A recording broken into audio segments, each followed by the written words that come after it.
ನಾವು ಬಾಗಿನ ಬಿಡೋಕ್ಕೆ ಪ್ರಾರಂಭ ಮಾಡಿದ್ದೇ 78. ಆ 78ರಲ್ಲಿ ಒಂದು 5 ಜನ ಬಂದು ಈ ಕೆಳಗಡೆ ಬೆಟ್ಲು ಪೂಜೆ ಮಾಡಿ ಬಾಗಿನ ಕೊಟ್ವಿ. ಭಾಳ ಹೆಚ್ಚು ಅಂತಂದರೆ ಒಂದು 50 ಜನ ಬರ್ತಿದ್ವಿ. ಅದು ಬರ್ತಾ ಬರ್ತಾ ಬರ್ತಾ ಜನಕ್ಕೆ ಅರ್ಥ ಆಯಿತು. ಬೇರೆ ಬೇರೆ ಜನರು ಬಂದು ಪೂಜೆ ಮಾಡೋಕ್ಕೆ ಶುರುವಾಯಿತು. ಆಮೇಲೆ ಅಲ್ಲಿ ಒಂದು ಸಣ್ಣದು ದೇವಸ್ಥಾನ ಥರ ಮಾಡಿದ್ರು, ಪೂಜೆ ಮಾಡೋದಕ್ಕೆ ಅನುಕೂಲ ಆಗಲಿ ಅಂತ. ಹೆಣ್ಮಕ್ಳೆಲ್ಲ ಬಂದರೆ ಅಲ್ಲಿ ದೊಡ್ಡದಾಗಿ ಪೂಜೆ ಮಾಡಿ ಅಲ್ಲಿಂದ ಕೆಳಗಡೆ ಕೆರೆಗೆ ಡ್ಯಾಮಿಗೆ ಬಾಗಿನ ಕೊಡ್ತಾಯಿರೋರು. ಈ ಪದ್ಧತಿ ನಡ್ಕೊಂಡ ಬಂತು. ಈಗ ಇಷ್ಟು ವರ್ಷ ನಡ್ಕೊಂಬಂತು. ಈಗ ರವೀಂದ್ರನಾಥ್ಗೆ ಆಗಲಿ ನನಗಾಗಲಿ ಮೆಟ್ಲು ಇಳಿಯೋಕ್ಕಾಗಲ್ಲ, ಹತ್ತಕ್ಕಾಗಲ್ಲ. ಅವ್ರಿಗೆ 80 ವರ್ಷ, ನನಗೆ 92 ವರ್ಷ. ಅದರಿಂದ ಅದೇನು ಮಾಡೋಕ್ಕಾಗಲ್ಲ. ನಾವು ರವೀಂದ್ರನಾಥ್ ಹೋಗಿ ಅಲ್ಲಿಗೆ ಬಾಗಿನ ಅರ್ಪಿಸಿದ್ರು. ನಾನು ಇಲ್ಲಿ 4 ಭಾಷಣ ಮಾಡಿದೆ. ನಮಗೇನಿದೆ ಸಮಸ್ಯೆ ಇದೆ ಅವನ್ನ ನಮಗೆ ಚೆನ್ನಾಗಿ ಗೊತ್ತಿದ್ದಾವೆ.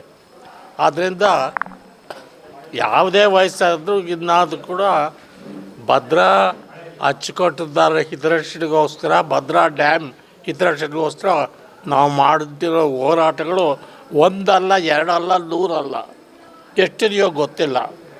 ಮೊದಲು ಡ್ಯಾಮ್ ಒಳಗಡೆ ಕೆಳಗೆ ದೊಡ್ಡ ಗಳಗಳು ಹಾಕಿಬಿಟ್ಟು ಇದು ಡ್ಯಾಮ್ ನೀರು ಹೋಗ್ತಾಯಿದೆ, ಬಿರುಕ್ಬಿಟ್ಟಿದೆ ಅಂತಂದ್ಬಿಟ್ಟು ಹಾಕಿದರು. ಸೆಂಟ್ರಲ್ನಿಂದ ಸೆಂಟ್ರಲ್ ಡ್ಯಾಮ್ ಸೇಫ್ಟಿ ಆರ್ಗನೈಸೇಷನ್ನ ಕರೆಸಿ ಅವ್ರು ನೋಡಿದ್ರು ಇದೆಲ್ಲ ಸುಳ್ಳು, ದುಡ್ಡು ಹೊಡಿಯೋಕ್ಕೆ ಮಾಡಿರೋದು ಅಂದ್ಬಿಟ್ಟು ಒಬ್ಬ ಸೂಪ್ರೆಂಟ್ ಕೈನಲ್ಲಿ ಸಣ್ಣದಾಗಿದ್ದು ಇದೆಲ್ಲ ರಿಪೇರಿ ಆಗೋಯ್ತು. ಬರೀ 20 ಲಕ್ಷ ಆಯಿತು. 20 ಕೋಟಿ ಹಾಕಿದ್ರು ಸ್ಕೀಮು, 20 ಲಕ್ಷ ರೂಪಾಯಿ ಆಯಿತು.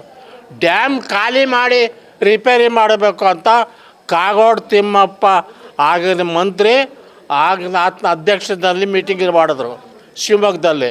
ಆ ಡ್ಯಾಮ್ ಖಾಲಿ ಮಾಡಿದ್ರೆ ನಿಮ್ಗೆ ಚರ್ಮ ಸುಲಿಸ್ತೀವಿ ಅಂತ ಹೇಳಿದ್ರು. ನಾನು ಇದೇ ಮಾತು. ಹಾಗಾಗಿ ಮಾಡ್ದಿರ ಸೆಂಟ್ರಲ್ ಗೌರ್ಮೆಂಟ್ ಬಂದು ಡ್ಯಾಮ್ ಆದಷ್ಟು ಅವರು ರಿಪೇರಿ ಆಯಿತು.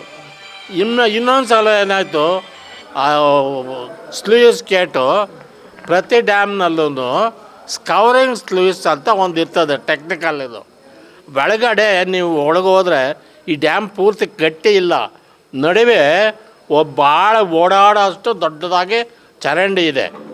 ಅದರಲ್ಲಿ ಈ ಡ್ಯಾಮಿನ ನೀರು ಬೆವರಾಗಿ ಬರ್ತಾಯಿರ್ತದೆ. ಬೆವರು ಬಂದಾಗೆ, ಮನುಷ್ಯನ ಬೆವರು ಬಂದಾಗ ಬರ್ತಾಯಿರ್ತದೆ.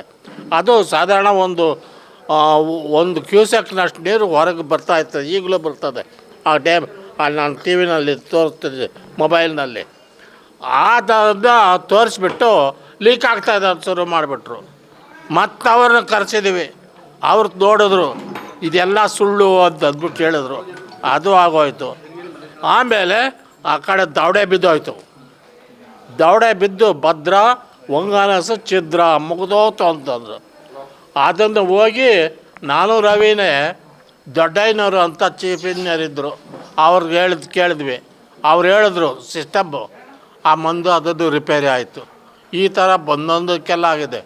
ಹೋದ ವರ್ಷ ಮಾತ್ರ ನಮಗೆ ಮಧು ಬಂಗಾರಪ್ಪನವರು ಅನ್ಯಾಯ ಮಾಡಿಬಿಟ್ರು. 20 ನಮಗೆ ನೀರು ಹಾಕೋವಷ್ಟು ಬೇಸಿಗೆ ಬೆಳಗಿತ್ತು. ಆದರೆ ಅವ್ರೇನು ಮಾಡಿದ್ರು, ಅವ್ರ ತಂಗಿನ ಎಲೆಕ್ಷನ್ ನಿಲ್ಲಿಸ್ಬೇಕು ಅಂತ ನೀರಾವರಿ ವೇಳಾಪಟ್ಟಿ ಚೇಂಜ್ ಮಾಡಿಬಿಟ್ರು. ಒಂದು ಬೆಳೆ ಹಾಳಾಗೋಯ್ತು. ಇದರಿಂದ ನಾವು ಈಗೇನಾಗಿದೆ, ನಮ್ಮಲ್ಲಿರ್ತಕ್ಕಂಥ ದಾವಣಗೆರೆ ಭಾಗದ ರೈತರ ಭಾಳ ಜನಕ್ಕೆ ಕ್ಯೂಸೆಕ್ಕು, TMC ಎಷ್ಟು ಬಿಟ್ಟರೆ ಏನು ಎತ್ತ ಎಲ್ಲ ಗೊತ್ತಿದೆ. ಅದರಿಂದ ನಾವಿಬ್ಬರು ಎಷ್ಟು ದಿವಸ ಇರ್ತೀವೋ, ಎಷ್ಟು ದಿವಸ ಬರ್ತೀವೋ ಗೊತ್ತಿಲ್ಲ. ಆದರೆ ಜನ ಅಂತೂ ಭಾಳ ಹುಷಾರಾಗಿದ್ದಾರೆ. ಇನ್ನು ಈ ಡ್ಯಾಮನ್ನು ರಕ್ಷಣೆ ಮಾಡ್ಕೊಳ್ಳೋ, ತಮ್ಮ ಜೀವನ ರಕ್ಷಣೆ ಮಾಡ್ಕೊಳ್ಳೋದಕ್ಕೆ ಅವರು ಶಕ್ತರಿದ್ದಾರೆ.